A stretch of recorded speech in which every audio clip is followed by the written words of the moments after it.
Bollywood silver screen presenting under water world. इस कहानी की शुरुआत में हमें पानी की बहुत गहराइयों में एक न्यूक्लियर सबमरीन को दिखाया जाता है जो वहां पर फंस चुकी है। उसके अंदर कुछ लोग भी होते हैं जिन्हें बचाने के लिए 3 लोग आते हैं। ये तीनों के तीनों रेस्क्यू ड्राइवर्स हैं, जिनमें से एक का नाम जोनस है। अब ये उस बड़ी सबमरीन के अंदर जाकर वहां से सभी लोगों को अपनी सबमरीन में शिफ्ट कर लेते हैं और तभी जोनस को एहसास होता है कि इस सबमरीन को एक बहुत बड़ी क्रिएचर ने डुबाया है जिसके बारे में दुनिया को नहीं पता, और वो क्रिएचर अब उसकी सबमरीन पर भी हमला करने वाला है। वो समझ जाता है कि अगर वो यहाँ से नहीं निकला तो वो क्रिएचर इनकी सबमरीन को भी यहीं पर डुबा देगा। और अब भी उसके दोनों साथी उस बड़ी खराब सबमरीन के अंदर होते हैं। उसके पास इतना वक्त नहीं होता कि वो अपने साथियों को ऊपर लाए, क्योंकि अगर उसने ऐसा किया तो उसने जितने भी लोगों को बचाया है उनके साथ वो खुद भी मारा जाएगा। इसीलिए वो अपने दोनों साथियों को वहीं पर छोड़कर निकल जाता है। अगले पल सबमरीन ब्लास्ट हो जाता है जिससे उसके दोनों साथी मारे जाते हैं। इस घटना के 5 साल बाद दिखाया जाता है पानी के अंदर सबसे गहरा ट्रेंच बनाया गया है जहां पर एक रिसर्च सेंटर है ताकि पानी की इतनी गहराई में रिसर्च की जा सके। और इसे दुनिया के एक बहुत ही अमीर आदमी ने बनाया होता है जिसका नाम मॉरिस है। मॉरिस यहाँ पर डॉक्टर मिनवे और उसकी बेटी से मिलता है। मॉरिस उन्हें पानी के नीचे ट्रेंच में ले जाता है। पानी के नीचे इन्हें बहुत सारे क्रीचर्स दिखते हैं और मॉरिस चाहता है कि पानी से 11,000 मीटर नीचे एक टीम जाए ताकि वो देख सके कि नीचे क्या है।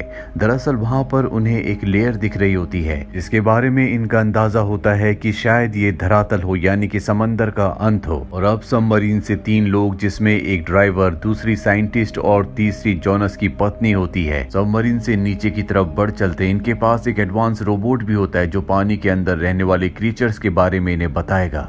जब ये और भी नीचे जाते हैं तो सबको पता चल जाता है कि जिसे धरातल समझ रहे थे वो धरातल नहीं है बल्कि थर्मोक्लिन हाइड्रोजन सल्फाइड की एक लेयर है।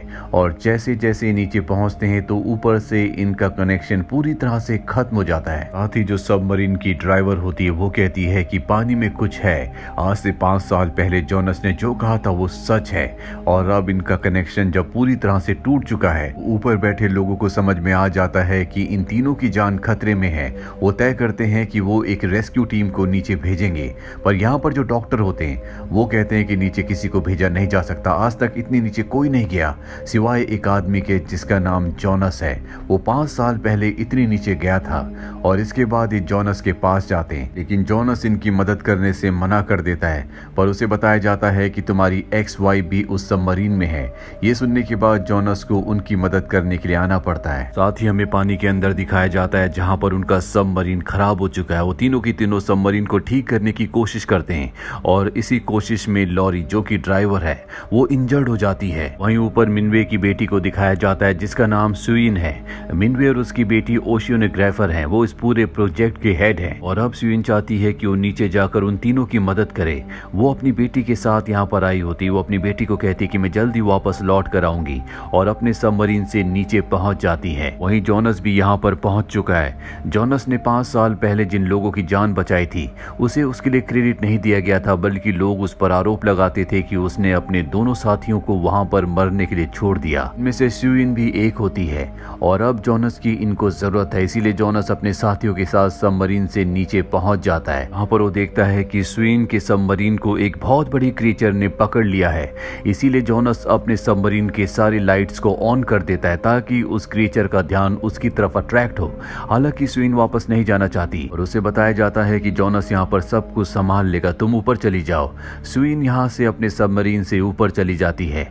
और अब जोनस अपने सबमरीन को उस दूसरे सबमरीन के साथ जोड़ता है जिसमें उसकी एक्स वाइफ और 2 और लोग फंसे हुए हैं। जोनस की एक्स वाइफ और दूसरी ड्राइवर ऊपर चली जाती है, लेकिन इनके साथ जो साइंटिस्ट होता है उसे पता चल जाता है कि वो विशाल क्रिएचर इन्हीं की तरफ आ रहा है। इसीलिए वो अपने सबमरीन का दरवाजा बंद कर देता है, अपने आप को अंदर ही कैद करके उस सबमरीन की सारी लाइट्स जला देता है, जिससे अब वो क्रिएचर उसकी तरफ आना शुरू हो जाता है। जोनस अपने सबमरीन को लेकर ऊपर की तरफ बढ़ चलता है और ठीक उसी पल साइंटिस्ट के सबमरीन पर, जो कि खराब है, उस पर वो क्रिएचर हमला करता है और उसे मार देता है। अब बाकी सब के सब ऊपर आ जाते हैं। सुइन इसके बाद जोनस के पास आती है और उससे माफी मांगती है क्योंकि आज से 5 साल पहले जो हादसा हुआ था वो हमेशा इसके लिए जोनस को अपराधी समझती थी।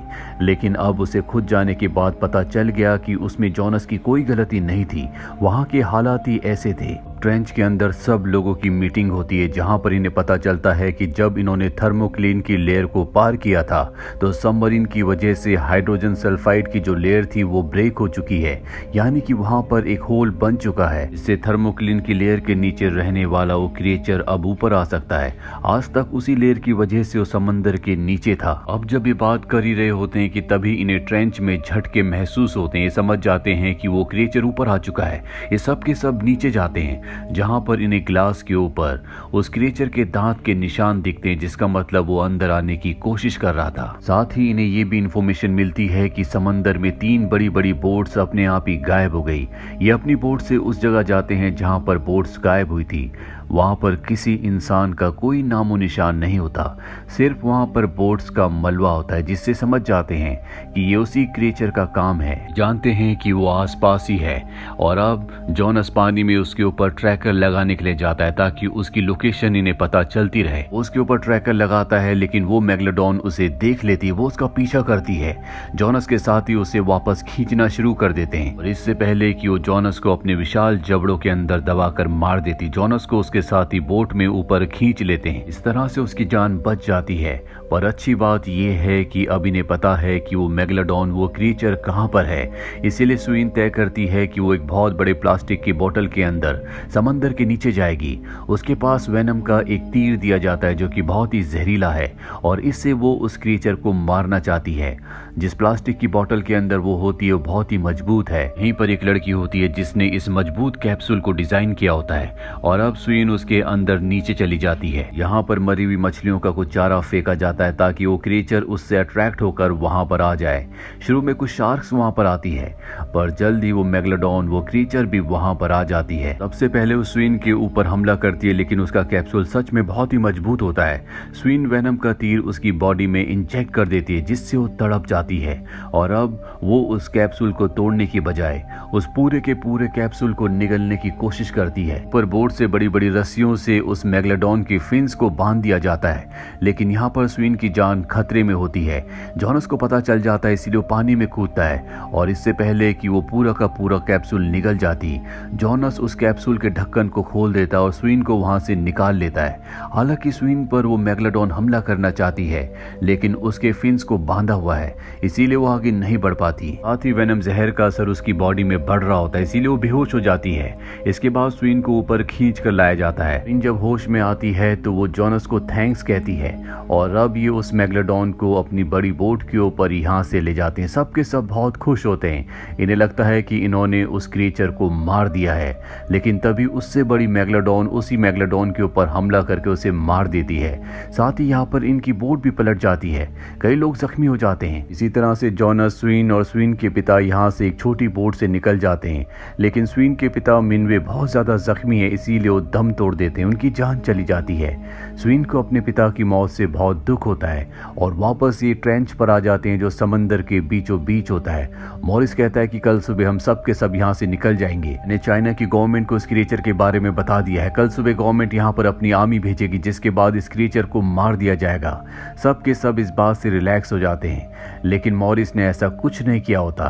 रात को अपनी टीम के साथ जाता है और पानी में एक जगह जहां पर उसे बहुत बड़ा क्रिएचर दिखता है वहां पर बमबारी करता है, जिससे वो क्रिएचर मारा जाता है। अब मॉरिस अपनी टीम के साथ उस क्रिएचर के पास जाता है तो इन्हें पता चलता है कि ये मेगलोडॉन नहीं है जिसे मारना चाहते थे, बल्कि ये एक व्हेल मछली है। मॉरिस अपने लोगों से कहता है कि जल्दी से यहाँ से चलो, मेगलोडॉन इसे खाने के लिए यहाँ पर आने वाली होगी।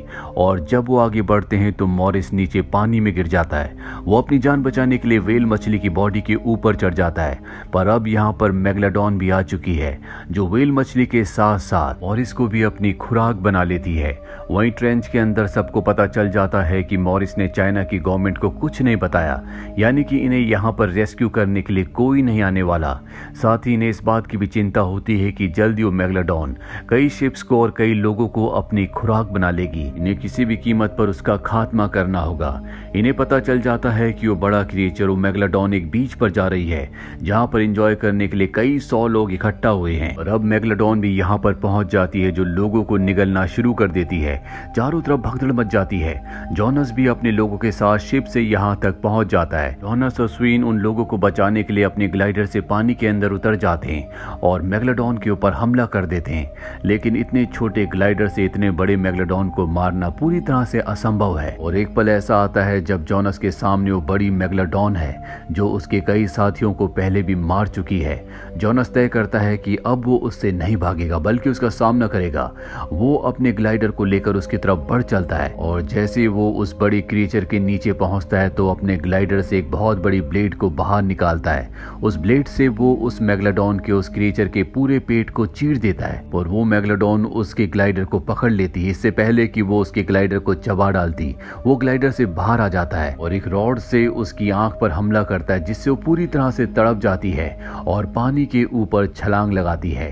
अब यहाँ पर उसका बहुत ज्यादा खून बह चुका होता है, इसीलिए यहाँ पर बहुत सारी शार्क्स आ जाती हैं जो उसके ऊपर हमला कर देती हैं। जॉनस भी अपनी जान बचाकर यहाँ से निकलने की कोशिश कर रहा होता है इससे पहले कि शार्क्स उसे भी अपनी खुराक बनाती। यहाँ पर स्वीन आती है जो उसे बचाकर ले जाती है। दरअसल जॉनस ने अपनी बहादुरी और साहस से उस बड़ी क्रीचर को, उस मेगलोडॉन को मार दिया है। इसके बाद जॉनस और स्वीन दोनों के दोनों बोट में अपने शिप पर वापस आ जाते हैं जहाँ पर सब के सब उस क्रीचर के मारे जाने से अब सेटिस्फाइड हैं।